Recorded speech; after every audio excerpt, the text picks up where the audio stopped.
It's natural. You will draw for the master race and always wear the happy face. Close your eyes, there's heaven here. Hey, it's KZ. It's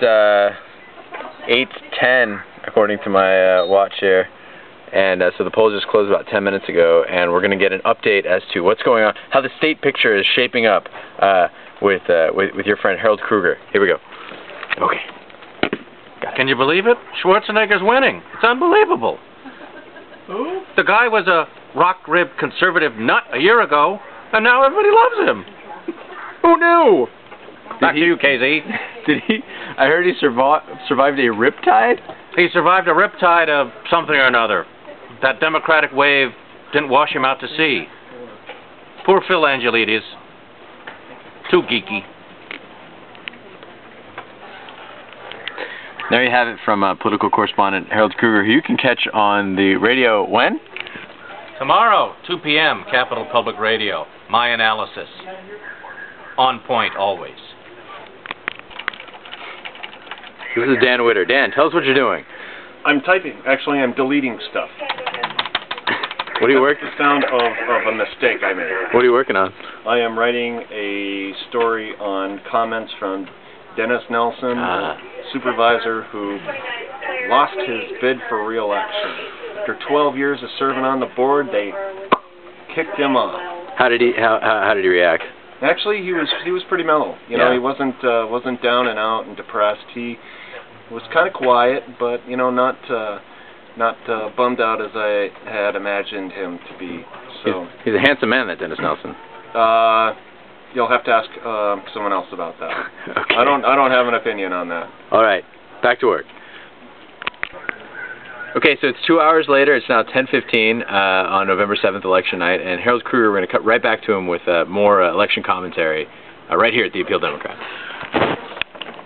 Wally Herger. You can't stop him. You can only hope to contain him. 8:30 p.m., Associated Press declares Herger the winner. Of course, most of you have never heard of Wally Herger.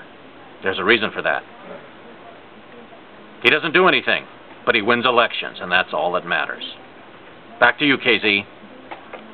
Yeah. Wait, you know what I should do? I should put a pencil behind me. There you go. Really old school, like something like that. This is a video, by the way. Oh, really? So you're doing the whole thing as I'm doing this? Yeah. Nice. That's great. So tell us what you're doing here, Len.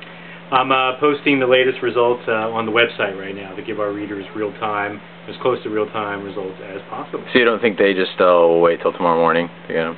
I think they want their news as quickly as possible. If we can get it out there before the 11 o'clock news on TV, I think we're doing a good job. Shocking, shocking. Yeah. All right. Hey, it's KZ here with my final thoughts on the 2006 midterm election.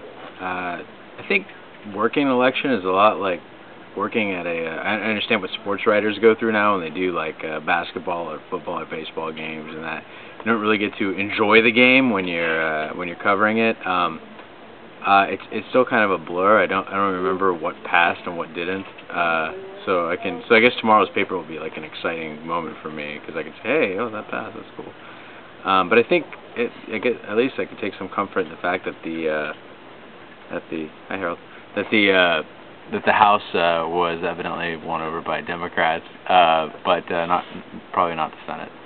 So, poop.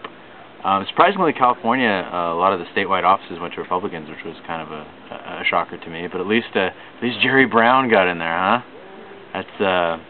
That's good for all the Dead Kennedys fans out there. So yeah, that's about it. We got lots of free pizza, which was nice, and I drank way too much coffee.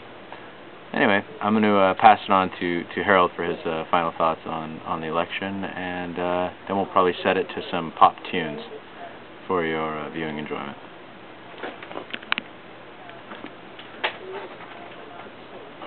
Jerry Brown and the Dead Kennedys. Of course, since I'm very old, I don't understand that. Perhaps our fearless leader will explain that to all of you, what that means, because it doesn't mean anything to me.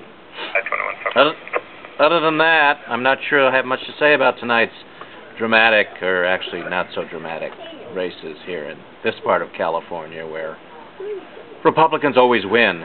And nothing really changes here. We've got our man Wally Herger won, our man Sam Onnested won, our man Doug LaMalfa won, and our man Rick Keene won.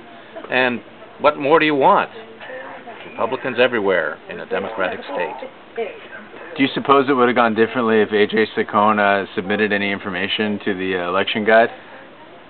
Well, I don't know. I don't know about A.J. myself. I'm still trying to find out how much money he collected in campaign contributions, but when I look him up on the Federal Election Commission website, he's not there.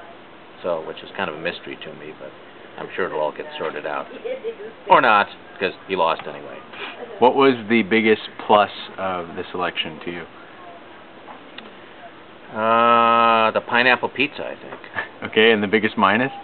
The biggest minus was I had a beautiful info box on one of my pages. It had blue type on gold background, and I was told I was not allowed here. So, but that's just a personal thing I kind of enjoyed. But that's it. Just let it roll off my back, and there are bigger issues to deal with here. Any closing thoughts? No, that's about it. I wish I could put on a better show, but it is, it's way past my bedtime, and I'm not sure what else I can say at the moment, other than right now I'm actually writing my column for Sunday because I have all these ideas are sort of bouncing around in my head, and I'd rather put them on the screen than waste them giving them to you people, whoever you are. You little people. You very little, small people. Turn that off. I don't want to deal with them anymore.